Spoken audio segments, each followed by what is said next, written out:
Hi friends, welcome to Prerana and Sadhana class. ఈరోజు మనం ఒక చిన్న మోటివేషన్తో ముందుకెళ్దాం. అయితే మోటివేషన్ ఏంటంటే, సముద్రం అలలు పడిలేస్తూ ఉంటాయి, అయినా తన గమ్యస్థానమైన ఒడ్డుకు చేరడానికి ఎంతో కృషి చేస్తూ ఉంటాయి. అదేవిధంగా మనం కూడా పడుతూ లేస్తూ ఉంటాం, కానీ మన గమ్యస్థానానికి చేరుకోవడానికి ఎంతో ప్రయత్నం చేస్తూనే ఉండాలి. ఆ విధంగా మన లక్ష్య సాధనలో అలలను తీసుకుంటే అది పడిపోతూ కూడా మళ్ళీ లేచి తన ప్రయాణాన్ని కొనసాగిస్తూ ఉంటుంది. అలాగే మన జీవితంలో కూడా ఎన్నో ఒడిదుడుకులు అనేటివి వస్తూ ఉంటాయి. ఆ ఒడిదుడుకులకు భయపడకుండా ముందుకు వెళ్తారని, మంచి మీ ఆశయాన్ని, మీ గమ్యాన్ని చేరుతారనే సంకల్పంతో ఈరోజటి మన క్లాస్ని ప్రారంభించబోతున్నాను. ప్రపంచ యుద్ధాల మధ్య ప్రపంచం 1900 నుంచి 1950 వరకు భాగం 1లో ఏమి ఉందో మనం షార్ట్కట్గా నేర్చుకుందాం ఈ స్టోరీని. హిస్టరీలో ఉన్న ఈ టాపిక్ని మనం చాలా ఈజీగా నేర్చుకుందాం ఫ్రెండ్స్, ఒక కథ రూపంలో. ఓకే, ఈ అధ్యాయంలో ఏముందంటే 20వ శతాబ్దం. యాక్చువల్గా శతాబ్దం 1900 నుంచి 1950 అంటే 19 నెంబర్ ఉంటే దాన్ని 20, దానికంటే ఒక నెంబర్ ముందు దాన్ని మనం శతాబ్దంగా తీసుకుంటాం. 20వ శతాబ్దం అంటే ఏ విధంగా ఉంది మరి? రెండు ప్రపంచ యుద్ధాలు జరిగాయి. ఒకటి 1914 నుంచి 1918 వరకు, అదేవిధంగా 1939 నుంచి 1945 వరకు. ఈ రెండు యుద్ధాల కారణంగా ఏ విధంగా ప్రపంచ యుద్ధాలు, ప్రపంచ దేశాలు ఏ విధంగా ప్రాబల్యం తీసుకున్నాయి, మరి వెనుకబడ్డాయా, ముందుకెళ్ళాయా, అవి ఏ విధంగా తన స్వతంత్రాన్ని సాధించుకున్నాయి అనే విషయం మనం ఈ లెసన్లో తెలుసుకుందాం. 1900 నుంచి 1950 ఘటనల క్రమం ఎలా ఉంది అంటే, రష్యా జపాన్ యుద్ధం. ఇక్కడ ఈ రష్యా జపాన్ యుద్ధం యూరప్ ఆసియాల మధ్య ఉద్రిక్త వాతావరణం అనేది నెలకొంది. ఒక చిన్న ఆసియా దేశం, జపాన్ అనేది చాలా చిన్న ఆసియా దేశం, దాంట్లో రష్యాను ఎంతో శక్తివంతమైన రష్యా సామ్రాజ్యాన్ని ఓడించింది. జాతీయతావాదం చాలా వెల్లువలా ఉప్పొంగింది. ఏ విధంగా అంటే, అంతటి జార్ చక్రవర్తికి వ్యతిరేకంగా ఒక విప్లవం అనేది వచ్చింది. రష్యాలో కొన్ని ప్రజాస్వామిక సంస్కరణను జార్ అమలు చేయవలసిన పరిస్థితి కూడా ఏర్పడింది. అంటే ఏంటి అంటే, ఒక చిన్న దేశమైనటువంటి ఒక పెద్ద సామ్రాజ్యాన్ని రష్యాను ఓడించడం జరిగింది. దాన్ని ఆసరాగా తీసుకొని మిగతా దేశాలు, మన భారతదేశం లాంటివి కూడా మనం కూడా స్వాతంత్రాన్ని సంపాదిస్తాం అన్న ఆశయంతో ముందుకు వెళ్తున్నాం. ఈ మధ్యనే సివిల్స్లో చాలామంది చాలా నిరుపేద కుటుంబం నుంచి గెలుపొందడం జరిగింది. ఆ టైంలో నాకు కూడా అనిపించింది ఫ్రెండ్స్, ఖచ్చితంగా నేను కూడా చదివితే ఖచ్చితంగా నేను ఏదైతే గమ్యం టీచర్ జాబ్ పెట్టుకున్నానో సాధిస్తాను అనే అనన్య మేడంని చూసి కానీ, ఇంకా మిగతా వాళ్ళు హ్యాండిక్యాప్డ్ ఉన్న మేడం కానీ, మిగతా వాళ్ళు గుడిసెల్లో ఉన్నారు, వాళ్ళ అమ్మ నాన్న లేని వాళ్ళు కూడా చాలా మటుకు సాధించారు. అలాంటి వాళ్ళ నిజ జీవిత కథలను చూస్తూ ఉంటే మన కన్నీటి పర్యంతం అవుతుంది. మనకి చాలా చిన్న కష్టాలు ఉన్నాయి అనుకుంటున్నాను ఫ్రెండ్స్. ఈ కష్టాలను అధిగమించి మనం ముందుకు వెళ్తే ఖచ్చితంగా మన గమ్యాన్ని చేరగలుగుతాం. ఓకే, మొదటి ప్రపంచ యుద్ధం 1914 నుంచి 1919 మధ్యలో జరిగింది. యూరప్లో అధిక భాగం 2 రకాల ఒత్తిళ్లకు గురయ్యింది ఫ్రెండ్స్. రైతాంగం, శ్రామికులలో అసంతృప్తి పెరిగి భూస్వామ్యం పెట్టుబడిదారి విధానాలకు దారితీస్తూ వ్యతిరేకిస్తూ సోషలిజం, కమ్యూనిజాల వైపు మొగ్గు చూపారు. అంటే ఏంది? రైతులు చాలా అన్యాయం అయిపోతున్నారు, శ్రామికులు చాలా అన్యాయం అయిపోతున్నారు. ఎవరి వల్ల? భూస్వామ్యుల వల్ల. భూస్వామ్యం మరియు పెట్టుబడిదారి విధానాల వల్ల అన్యాయం అయిపోతున్నారన్న ఉద్దేశంతో సోషలిజం, కమ్యూనిజం అనేది చాలా ఎక్కువగా అయింది. రెండవ ఒత్తిడి ఐరోపా దేశాల మధ్య నెలకొంది. ఏ విధంగా అది? బ్రిటన్, ఫ్రాన్స్, రష్యా, జర్మనీ వంటి బలమైన దేశాలు వలస దేశాలపైన మధ్య యూరప్లోని చిన్న దేశాలపైన నియంత్రణ కోసం ఒకదానితో ఒకటి పోటీ పడ్డాయి. ఇప్పుడు మనకు కదా పోటీ ప్రపంచంలో ఏ విధంగా ఎగ్జామ్ ఉందో, అవి కూడా వలస దేశాలను ఏర్పాటు చేసుకోవడం కోసం అవన్నీ కూడా తూర్పు దేశాల సైడు, మధ్య దేశాల సైడు, ఇవన్నీ కూడా తన జాతీయతా స్ఫూర్తి పెరిగి స్వతంత్ర దేశాలు కావాలని కోరుకుంటూ ఉన్నాయి. యుద్ధానికి 30 సంవత్సరాల ముందు నుంచి ఐరోపా దేశాల్లో అనేక ఏదో ఒక కూటమికి మద్దతుగా ఇస్తూ ఒక కూటమికి బ్రిటన్ నాయకత్వం వహిస్తుండగా రెండవ కూటమికి జర్మనీ నాయకత్వం అనేది వహించడం జరిగింది. 1914 ఆస్ట్రియా హంగేరీకి వారసుడైన, ఇక్కడ చాలా ఇంపార్టెంట్ స్టోరీ, ఆస్ట్రియా హంగేరీకి వారసుడైన రాకుమారుడిని సెర్బియాకు చెందిన తీవ్రవాది హత్య చేశాడు. దానితో 1914 జూలై 28న సెర్బియాపై ఆస్ట్రియా దాడి చేసింది. సెర్బియాకి మద్దతుగా ఎవరు వచ్చారు? రష్యా అనేది వచ్చింది. దీనికి స్పందనగా రష్యాకి మిత్రదేశమైన ఫ్రాన్స్, బెల్జియంలపై జర్మనీ దాడి చేసింది. ఫ్రాన్స్, బెల్జియంలకు మద్దతుగా బ్రిటన్ కూడా యుద్ధంలోకి దిగింది ఫ్రెండ్స్. స్విట్జర్లాండ్ మినహా దాదాపుగా యూరప్లోని అన్ని దేశాలు యుద్ధంలోకి దిగాయి. ఈ సంవత్సరం నవంబర్లో ఒట్టోమన్ సామ్రాజ్యం యుద్ధంలోకి దిగగా మరికొంత కాలానికి జపాన్, అమెరికా దేశాలు కూడా యుద్ధంలోనికి దిగాయి. ఒట్టోమన్ సామ్రాజ్యము అంటే టర్కీ, ఇప్పటి టర్కీ. ఈ దేశాలకు ఆసియా, ఆఫ్రికాల్లో చాలా వలస దేశాలు ఉండడంతో భారతదేశం, ఈజిప్ట్, ఇరాన్, ఇరాక్, చైనా వంటి దేశాలను యుద్ధంలో కంపల్సరిగా పాల్గొనాలి అని చెప్పడంతో పాత సామ్రాజ్య దేశమైన బ్రిటన్కి కొత్తగా ప్రాబల్యంలోనికి వస్తున్న జర్మనీ, ఇటలీ వంటి దేశాల మధ్య వలస ప్రాంతాల కోసం ఉన్న పోటీ యుద్ధానికి గల ప్రధాన కారణాలలో ఒకటిగా నిలిచింది. అంటే ఇక్కడ 2 కారణాలు కనబడతాయి. ఆస్ట్రియా హంగేరీ వాటి మధ్య సెర్బియాకి చెందిన తీవ్రవాది హత్య చేయడం అనేది, దీన్ని ఆసరగా తీసుకొని ఒక్కొక్క దేశం ఒక్కొక్క వైపున వెళ్ళడం అనేది జరిగింది. అదేవిధంగా సామ్రాజ్యవాదం, వలసవాదాలని ఇంకా ఎక్కువగా చేసుకోవాలన్న ఉద్దేశంతో ఇలా 2 కూటములుగా మారి యుద్ధానికి దారి తీయడం అనేది జరిగింది ఫ్రెండ్స్.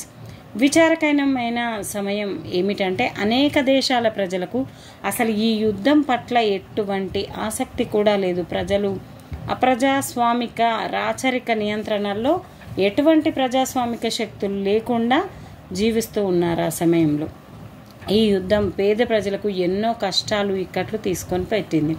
సైన్యంలో చేరాల్సి వచ్చింది. చేరి పోరాడాలని వాళ్ళని బలవంతం చేశారు.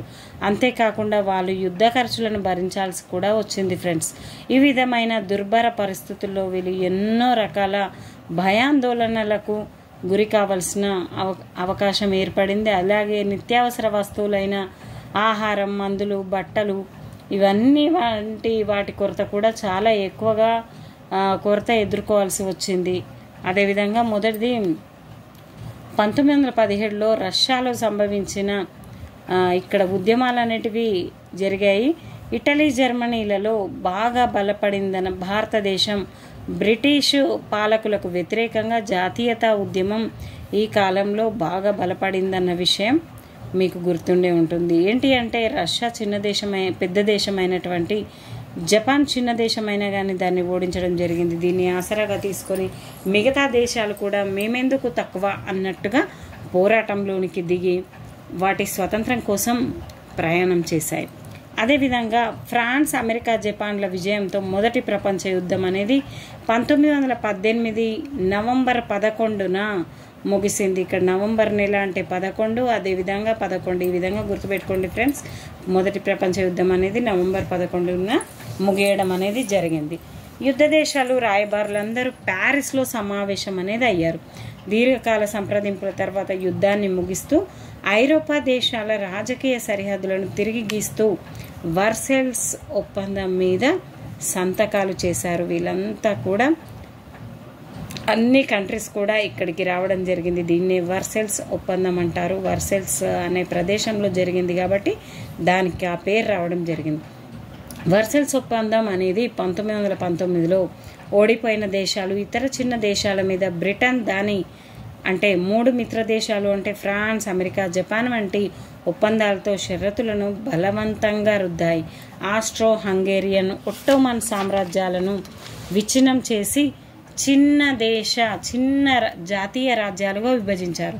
అంతకుముందు విప్లవం కారణంగా రష్యన్ సామ్రాజ్యం కుప్పకూలింది. జర్మన్ సామ్రాజ్యానికి కూడా అంతం పలికి ప్రజాస్వామిక గణతంత్రంగా ఏర్పాటు చేశారు. అంటే ఏంటి, ఇక్కడ జపాన్ పైన చాలా ఎక్కువగా ఆంక్షలు విధిస్తూ, అదేవిధంగా ఒట్టోమన్ సామ్రాజ్యం స్థానంలో టర్కీ గణతంత్ర రాజ్యంగా ఏర్పడింది. ఆఫ్రికాలోని దాని వలస దేశాలను విజేత దేశాలు పంచుకున్నాయి. Austria, Hungary, Yugoslavia, Czechoslovakia, Estonia, Latvia, Finland వంటి అనేక కొత్త దేశాలన్నిటివి ఏర్పడ్డాయి. వర్సల్స్ ఒప్పందం ద్వారా జర్మనీపై ఆర్థికపరమైన భారం చాలా ఎక్కువగా పడింది. అంతేవిధంగా పెద్ద జరిమానాలు చాలా విధించబడడం జరిగింది. విజేతలైన మిత్రపక్షాలకు నష్టపరిహారంగా జర్మనీ పెద్ద మొత్తంలో డబ్బు చెల్లించాల్సి వచ్చింది. ఈ విధంగా మొదటి ప్రపంచ యుద్ధం అనేది జర్మనీని చాలా అట్టడుగు స్థానానికి తీసుకెళ్లడం జరిగింది. అయితే ఇక్కడ ఏంటంటే దాని భూభాగంలోని ప్రాంతాలను ఫ్రాన్స్ ఇతర దేశాలకు అప్పగించవలసి వచ్చింది. ఈ విధంగా దాని భూభాగాలు అంటే ఇంతకుముందు తీసుకున్న అల్సైస్ లోరైన్ అనే ప్లేస్లనే మళ్ళీ అప్పగించడం జరిగింది. దీని తర్వాత ఇక యుద్ధాలు ఇవి జరగొద్దు అని చెప్పేసి నానా జాతి సమితి 1920 నుంచి 46 మధ్యలో ఏర్పడడం జరిగింది. వర్సల్స్ ఒప్పందం ఫలితంగా మొదటి అంతర్జాతీయ సంఘంగా నానా జాతి సమితి అనేది ఏర్పడింది. 1920 జనవరి 11న ఇది ఆవిర్భవించడం జరిగింది. 1946లో దాన్ని రద్దు చేసే వరకు అది పనిచేసింది. కానీ యుద్ధాలు అనేటివి నివారించాలని, ఇంకా యుద్ధాలు అనేటివి రాకూడదు అని చాలా సంప్రదింపులతో దీన్ని ఏర్పాటు చేయడం జరిగింది. కానీ ఇది అంతగా ఇంప్లిమెంటేషన్ అనేది జరగకుండానే రెండవ ప్రపంచ యుద్ధానికి మళ్ళీ దారితీయడం జరిగింది. ఇందులో మొట్టమొదటిసారిగా 58 దేశాలు సభ్య దేశాలుగా ఏర్పాటు కావడం జరిగింది. మొదట్లో కొన్ని అంశాల్లో ఇది విజయం సాధించినప్పటికీ రెండవ ప్రపంచ యుద్ధాన్ని మాత్రం ఆపలేకపోయింది ఫ్రెండ్స్. నెక్స్ట్ రష్యా విప్లవం 1917 నుంచి 24 మధ్యలో ఏ విధంగా అయింది? మరి రష్యా ప్రజలు ప్రత్యేకించి కర్షకులు అంటే రైతులు, కార్మికులు యుద్ధం వాటి కష్టాలతో అలసిపోయి ఉన్నారు. ఆ టైంలో 1917 ఫిబ్రవరిలో వాళ్ళు జార్కి వ్యతిరేకంగా తిరుగుబాటు చేశారు. జార్కి పదవిని వదిలిపెట్టక తప్పింది కాదు. సామ్రాజ్యం స్థానంలో కొత్తగా ప్రజాస్వామిక గణతంత్ర రాజ్యం అనేది ఏర్పడింది. ఏంటంటే వీళ్ళందరూ ఏకమయ్యి జార్ పరిపాలనను తీసేసి వీళ్ళు స్వతంత్ర గణతంత్ర రాజ్యాన్ని ఏర్పాటు చేసుకోవడం జరిగింది. కొత్త ప్రభుత్వం యుద్ధం నుంచి విరమించుకొని పేద రైతులకు భూమి లభించేలా భూ సంస్కరణలు చేపడుతుందని కార్మికులు, కర్షకులు, సైనికులు ఆశించారు. అయితే ఇలా జరగనందున అంతిమంగా మళ్ళీ అదే సంవత్సరం అక్టోబర్లో మరో విప్లవం అనేది చోటు చేసుకుంది. ఈ విప్లవం వెంటనే యుద్ధ విరమణకు ప్రకటించింది. భూస్వాముల భూములను జప్తు చేసి ప్రజలకు పంచిపెట్టారు. కర్మాగారాలు కార్మికుల నియంత్రణలోనికి అనేది రావడం జరిగింది. ఈ విధంగా ఈ రష్యా విప్లవం ద్వారా పేద ప్రజలు అంటే కార్మికులు, కర్షకులు వాళ్ళు గెలుపొందడం అనేది జరిగింది. సామ్రాజ్యం కింద ఉన్న పాత వలస దేశాలను కొత్త ప్రభుత్వాలను ఏర్పాటు చేయసాగారు. దీన్నే అక్టోబర్ విప్లవం అని, సోషలిస్టు విప్లవంగా కూడా దీన్ని పేర్కొనడం అనేది జరుగుతుంది. మిత్రపక్షాల సాయంతో జారు, భూస్వాముల మద్దతుదారులు కొత్త ప్రభుత్వంపై తిరుగుబాటు చేయడం అనేది జరిగింది. 1924 నాటికి కానీ కొత్త ప్రభుత్వం స్థిరపడడం అనేది జరగలేదు. ఆ తర్వాత ఉమ్మడి వ్యవసాయం, ఉన్నత ప్రభుత్వ నియంత్రణ, ప్రణాళికాబద్ధ ఆర్థిక విధానంతో కొత్త తరహా సమాజ నిర్మాణం అనేది మొదలైంది మన రష్యాలో. రష్యా సామ్రాజ్యంలోని మాజీ వలస దేశాలు రష్యాతో కలిసి యూనియన్ ఆఫ్ సోవియట్ సోషలిస్ట్ రిపబ్లిక్స్గా లేదా యుఎస్ఎస్ఆర్గా ఏర్పడడం అనేది జరిగింది. తీవ్ర ఆర్థిక మాంద్యం కొన్ని సంవత్సరాల తర్వాత 1929 నుంచి 30 మధ్యలో ప్రతి దేశంలో కూడా తీవ్ర ఆర్థిక మాంద్యం అనేది రావడం జరిగింది. ప్రపంచవ్యాప్తంగా కూడా దీనికి పేద ప్రజలు చాలా గురి కావాల్సి వచ్చింది. వస్తువులు కొనలేకపోయారు వాళ్ళు.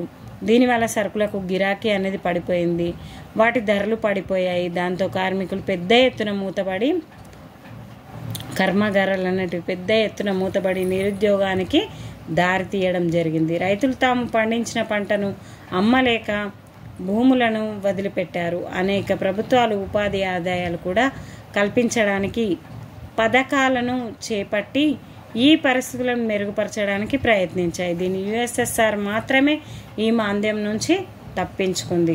అంటే ఏ విధంగా అంటే ఈ యుఎస్ఎస్ఆర్ వాళ్ళు ప్రణాళికాబద్ధంగా ప్రణాళికలను సృష్టించి 1928లో స్టాలిన్ గారు ప్రణాళికలను ఏర్పాటు చేసి ఆర్థిక సంక్షోభానికి గురి కాకుండా ఒకే ఒక దేశం రష్యా. అయితే ఈ టైంలోనే 1922 నుంచి 33 మధ్య కాలంలో ప్రాబల్యంలోనికి వచ్చిన ఫాసిజం, హిట్లర్, అంతకుముందు సోషలిజం వంటి అనేక రాజకీయ సిద్ధాంతాల గురించి మనం తెలుసుకున్నాం. దాని తర్వాత ఇటువంటి సిద్ధాంతాల్లోనే ఫాసిజం కూడా ఒకటి ఫ్రెండ్స్. మొదటి ప్రపంచ యుద్ధం తర్వాత ప్రత్యేకించి ఓటమి పాలైన దేశాలలో ఇది ఎక్కువ మటుకు రావడం జరిగింది. దేశంలో భిన్న ప్రయోజనాలను, ఘర్షణలకు ఫాసిస్టులు అనుమతించలేదు. ఈ విధంగా జాతి ఐక్యతకు అది ప్రాధాన్యతను ఇచ్చింది. దేశంలో విభిన్న ప్రయోజనాలను, ఘర్షణలకు ఫాసిస్టులు అనుమతించలేదు. కేంద్రీకృత అధికారం పట్ల పూర్తి అణకువ, విశ్వాసపాత్రత ప్రదర్శించే విధంగా వాళ్ళు ప్రజలపై ఒత్తిడి పెట్టారు, అణచివేశారు. వాళ్ళు కమ్యూనిజాన్ని, ఉదారవాదాన్ని వ్యతిరేకించారు. నియంతృత్వ ప్రభుత్వం ద్వారా దేశంలోని అధిక సంఖ్యాక వర్గాన్ని సమీకరించడం ద్వారా జాతీయ ఐక్యతను సాధించగలగాలనుకున్నారు. ఫాసిస్టు ఉద్యమాల్లో కొన్ని సారూప్య అంశాలు ఉన్నాయి. రాజ్యాన్ని ఆరాధించడం, హిట్లర్ వంటి బలమైన నాయకుల పట్ల భక్తిభావం, అతివాద జాతీయతావాదానికి, సైనిక ఆధిపత్యానికి ప్రాధాన్యత అనేది ఇచ్చారు. జాతి పునరుద్ధరణకు సాధించడానికి ఫాసిజం రాజకీయ హింస, యుద్ధం, ఇతర ప్రాంతాలకు కూడా ఆక్రమించడం అనేది జరిగింది. ఈ విధంగా వాస్తవానికి అది వాళ్ళ బాధ్యత అని ప్రతి ఒక్కరు కూడా ప్రభుత్వ నియంత్రణ కోసం పెట్టుబడిదారీ విధానాన్ని బలపరుస్తూ సోషలిజాన్ని, కమ్యూనిజాన్ని వ్యతిరేకిస్తూ ప్రైవేటు పరిశ్రమలు అన్నింటినీ రద్దు చేయాలని అది కోరింది ఫాసిజం అనేది. వర్సెల్స్ ఒప్పందం తర్వాత తమపై రుద్దిన షరతులకు ఓటమి పాలైన దేశాలు అవమానంగా భావించాయి. దానికి ప్రపంచ వ్యాప్త మాంద్యంలోనికి తోడు ప్రపంచ మాంద్యం కూడా తోడవడం జరిగింది. ఈ సిద్ధాంతానికి విస్తృత ప్రజాదరణ అనేది లభించింది. 1922లో ఇటలీలో బెనెటో ముస్సోలిని విజయంతో అది మొదలైంది. తర్వాత 1933లో హిట్లర్, అతడి నాజీ పార్టీ జర్మనీలో అధికారంలోనికి వచ్చాయి.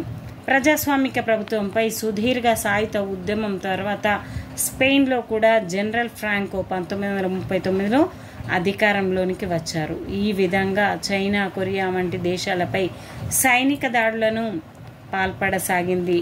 ఈ నియంతలు అందరూ ఏదో ఒక విధంగా ఫాసిస్టు సిద్ధాంతాన్ని అనుసరించిన వాళ్ళే. రెండవ ప్రపంచ యుద్ధం. మరి రెండవ ప్రపంచ యుద్ధానికి కారణం ఏంటి? ఫాసిస్టు దేశాలు ఒకదానితో ఒకటి సహకరించుకుంటూ పొరుగు దేశాలను సైన్యంలో కబలించడం మొదలుపెట్టాయి. దీనితో జర్మనీ, ఇటలీ, జపాన్ నేతృత్వంలోని అక్షరాజ్యాలు ఒకవైపున, ఇంగ్లాండ్, అమెరికా, ఫ్రాన్స్, యుఎస్ఎస్ఆర్ నేతృత్వంలోని మిత్రరాజ్యాలు ఇంకొక వైపున ఉండి రెండవ ప్రపంచ యుద్ధం అనేది మొదలు కావడం జరిగింది. జర్మనీ తనపై దాడి చేయడంతో యుఎస్ఎస్ఆర్ 1942లో మిత్రపక్షాలలో చేరింది. అమెరికా హిరోషిమా, నాగసాకిలపై అణుబాంబులు వేయడంతో జపాన్ లొంగిపోయిన కారణంగా 1945 ఆగస్టులో రెండవ ప్రపంచ యుద్ధం అనేది ముగిసింది. ఈ విధంగా యుద్ధం తర్వాత స్వతంత్ర దేశాలు ఏ విధంగా అయ్యాయి? మరి 1945 నుంచి 1950 మధ్యకాలంలో India, Nigeria, Egypt, Indonesia, China, Poland, Yugoslavia, Czechoslovakia వంటి దేశాలకు స్వాతంత్రం అనేది రావడం జరిగింది. 20వ శతాబ్దం తర్వాత మొదటి సగంలోని ముఖ్యమైన ఘటనలను మనం ఇప్పటివరకు చూడడం జరిగింది. 20వ శతాబ్దం ఆరంభంలో ప్రపంచ జనాభా 160 కోట్లు మాత్రమే ఉంది. పాశ్చాత్య దేశాల్లో పారిశ్రామిక పెట్టుబడిదారీ విధానం వల్ల ప్రజలు జీవనోపాధులు మారాయి. వీటిల్లో కొన్ని దేశాలు, ప్రత్యేకించి బ్రిటన్, తమ పరిశ్రమల వల్ల చాలా శక్తివంతమైన దేశంగా మారింది. వాటి ఆధీనంలో చాలా వలస ప్రాంతాలు కూడా ఉండేవి. ప్రపంచం రెండుగా విభజించబడింది. ప్రపంచంలోని బలమైన దేశాలతో కూడిన పాశ్చాత్య దేశాలు, వాటి కింద వలసపాలిత దేశాలుగా ఉన్న మిగిలిన చిన్న దేశాలు. పాశ్చాత్య దేశాల ఆర్థిక స్థితి స్థిరంగా పెరుగుతూ ఉంది. పాశ్చాత్య దేశాల నిరంతర దోపిడీ వల్ల వలసపాలిత ప్రాంతాలు ఇంకా వెనుకబడే ఉన్నాయి. చరిత్రకారుడైన ఎరిక్ హాబ్స్బామ్ 20వ శతాబ్దాన్ని తీవ్ర సంచలనాల యుగంగా పేర్కొన్నాడు. ఎరిక్ హాబ్స్బామ్ అనేటైనా ఆ టైంలో చాలా అలజడులు చెలరేగాయి కాబట్టి దీన్ని తీవ్ర సంచలన యుగంగా ఇతను పేర్కొనడం జరిగింది. 20వ శతాబ్దంలో ఏర్పడిన తీవ్ర ఆర్థిక మాంద్యం అనేది కూడా, అదేవిధంగా ఆర్థిక వ్యవస్థ అనేది కుప్పకూలి నిరుద్యోగం చాలా తీవ్ర స్థాయికి వెళ్ళడం అనేది జరిగింది. ఈ విధంగా ప్రపంచ యుద్ధాలు కొన్ని వాస్తవాలు. ఏ విధంగా యుద్ధం అనేది జరిగింది మనం ఇందాకే చూసాం, మిత్ర రాజ్యాలు కేంద్ర రాజ్యాలు అని. దాని గురించే మళ్ళీ ఇక్కడ ఇవ్వడం జరిగింది ఫ్రెండ్స్. మొదటి ప్రపంచ యుద్ధం 1914 నుంచి 18 వరకు జరిగింది అన్న విషయం మీ అందరికీ తెలుసు. అదేవిధంగా రెండవ ప్రపంచ యుద్ధం అనేది 1939 నుంచి 1945 మధ్యలో జరిగింది. ఈ విధంగా మరణాలు, విధ్వంసం, ఎంతమంది వరకు మరణించారు? 75,000 మంది భారతీయ సైనికులు కూడా దీంట్లో ఉన్నారు. అదేవిధంగా కొన్ని రకాల డిఫరెంట్ రకాల అణుబాంబుల వల్ల లుకేమియా, క్యాన్సర్ వంటి సమస్యలకు కూడా గురి కావాల్సి వచ్చింది. ఎంతోమంది పౌరులు వెంటనే చనిపోయిన 1,50,000 నుంచి 2,46,000 వరకు ఈ జపాన్లోని హిరోషిమా, నాగసాకిల పైన అమెరికా వేసిన అణుబాంబు వల్ల చనిపోవడం జరిగింది. ఈ విధంగా చాలామంది తమ ప్రాణాలను కోల్పోయారు మొదటి మరియు రెండవ ప్రపంచ యుద్ధం వల్ల. అధికార కేంద్రాలు అనేటివి ఏర్పాటు చేసుకోవడం జరిగింది. ఈ విధంగా కూటములుగా ఏర్పడ్డాయి. ఒక్కో కూటమిలో ఆస్ట్రియా, ఇటలీ, అదేవిధంగా జర్మనీ అనేది ఒక కూటమిగా, కేంద్ర రాజ్యాలైన మిత్ర రాజ్యాలు ఇలా డిఫరెంట్గా ఏర్పడడం జరిగింది. బ్రిటన్ వైపు రష్యా, ఫ్రాన్స్, అమెరికా వంటి దేశాలు అనేటివి ఉన్నాయి. ఈ విధంగా రెండవ ప్రపంచ యుద్ధం ద్వారా మనం మొదటి ప్రపంచ యుద్ధం, రెండవ ప్రపంచ యుద్ధాన్ని గురించి ఇంతవరకు చూసాం ఫ్రెండ్స్. 1914 జూన్ 28న ఆస్ట్రియాకు చెందిన ఆర్చ్ డ్యూక్ ఫ్రెంచ్ ఫెర్డినాండ్ ఒక సెర్బియన్ ఉన్మాది చేతిలో హత్య గావించబడ్డాడు. ఇదేమో మొదటి ప్రపంచ యుద్ధం. మరి రెండవ ప్రపంచ యుద్ధం అనేది ఎందుకు వచ్చింది? 1939 సెప్టెంబర్ 1న డాంజింగ్ రేవును జర్మనీకి అప్పగించడానికి పోలాండ్ అనేది నిరాకరించింది. ఇది ఒక తక్షణ కారణం ఫ్రెండ్స్. ఎందుకంటే జర్మనీ చాలా ఘోరంగా మొదటి ప్రపంచ యుద్ధంలో తను అపజయాన్ని పొంది చాలా మటుకు తను తీవ్రంగా నష్టపోవడంతో రెండవ ప్రపంచ యుద్ధంలో పోలాండ్ పైన దాడి చేసి తనకు కావలసిన డాంజింగ్ రేవును అప్పగించకపోయేసరికి ఇది యుద్ధంలోనికి దారితీయడం జరిగింది. ఈ విధంగా జర్మనీలోని రెండు భాగాల మధ్య పోలిష్ ప్రాంతం ఉంది. పోలాండ్ను స్వాధీనం చేసుకోవడానికి చిన్న సైనిక చర్య అవుతుందని హిట్లర్ భావించాడు. కానీ పోలాండ్కు బ్రిటన్తో సైనిక ఒప్పందం ఉండడంతో పోలాండ్ పక్షాన అది యుద్ధంలో చేరింది. రెండవ రోజు ఫ్రాన్స్ కూడా యుద్ధంలో చేరింది. దీంతో రెండవ ప్రపంచ యుద్ధం చాలా తీవ్ర స్థాయిలో మొదలవడం జరిగింది. ఈ విధంగా జాతీయతావాదం, సామ్యవాదం, రహస్య ఒప్పందాలు, సైనికవాదం ఇవన్నీ కూడా మొదటి ప్రపంచ యుద్ధానికి కారణం అనేది అయ్యాయి. మరో యుద్ధం వైపు కూడా దారితీశాయి. రెండవ ప్రపంచ యుద్ధానికి మరికొన్ని దీర్ఘకాల కారణాలు కూడా తోడయ్యాయి. ఈ విధంగా జర్మనీ అసంతృప్తి చెందడంతో రెండవ ప్రపంచ యుద్ధం అనేది ఘోరంగా జరిగింది. దురహంకారానికి పూర్తిగా జాతీయతావాదం ఏ దానికది ఇటలీ, జర్మనీ వంటి ఏకీకరణకు ఇదొక కారణంగా మారింది. నెక్స్ట్ 1923 నుంచి ఇటలీలో ఫాసిజం, జర్మనీలో నాజిజం అనేది చాలా ఎక్కువగా ఆదరణలోనికి రావడం జరిగింది. అదేవిధంగా సామ్రాజ్యవాదం అనేది బ్రిటన్, జర్మనీ వంటి ఐరోపా దేశాల్లో, అమెరికాలో కూడా పారిశ్రామిక మూలధనం పెరగడంతో తమ ఉత్పత్తులకు మార్కెట్లు, ముడి సరుకులు అవసరమయ్యాయి. అదేవిధంగా ఎక్కడైతే అమ్మాలి, బ్యాంకులు, ఇతర ఆర్థిక సంస్థలతో పెట్టుబడి మరింతగా పోగు చేసుకుంటడంతో వలస ప్రాంతాల్లో పెట్టుబడి పెట్టే అవకాశాల కోసం చాలా మటుకు చూడసాగారు. ఈ విధంగా వలస దేశాలను ఏర్పాటు చేసుకొని వాళ్ళు ముందుకు వెళ్ళడం జరిగింది. రహస్య ఒప్పందాలు 1870లో ఫ్రాన్స్ను ఓడించిన తర్వాత జర్మనీ ఛాన్సలర్ బిస్మార్క్ దానిని ఒంటరిని చేయాలి అని అనుకున్నాడు.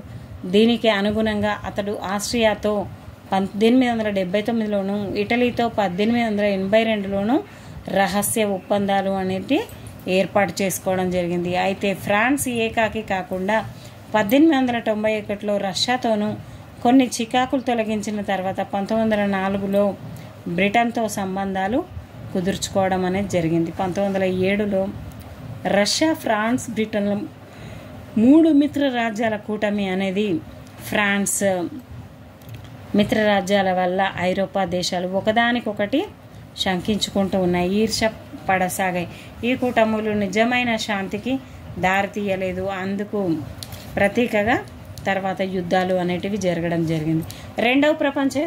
మొదటి ప్రపంచ యుద్ధం తర్వాత వర్సైల్ సంధి, నానాజాతి సమితి అనేటివి ఏర్పడితే రెండవ ప్రపంచ యుద్ధం తర్వాత 1945 అక్టోబర్ 24న ఐక్యరాజ్య సమితి అనేది ఏర్పాటు కావడం జరిగింది. ఈ విధంగా ఎందుకోసం జరిగింది, దీనికి కారణం ఏంటి, దీనివల్ల తీవ్రంగా నష్టపోయిన దేశాలేంటి, మరి ఈ యుద్ధంలో పాల్గొన్న దేశాలేంటి, ఎవరి పక్షాన ఉన్నాయి అనేటివి చాలా ఇంపార్టెంట్ ఫ్రెండ్స్.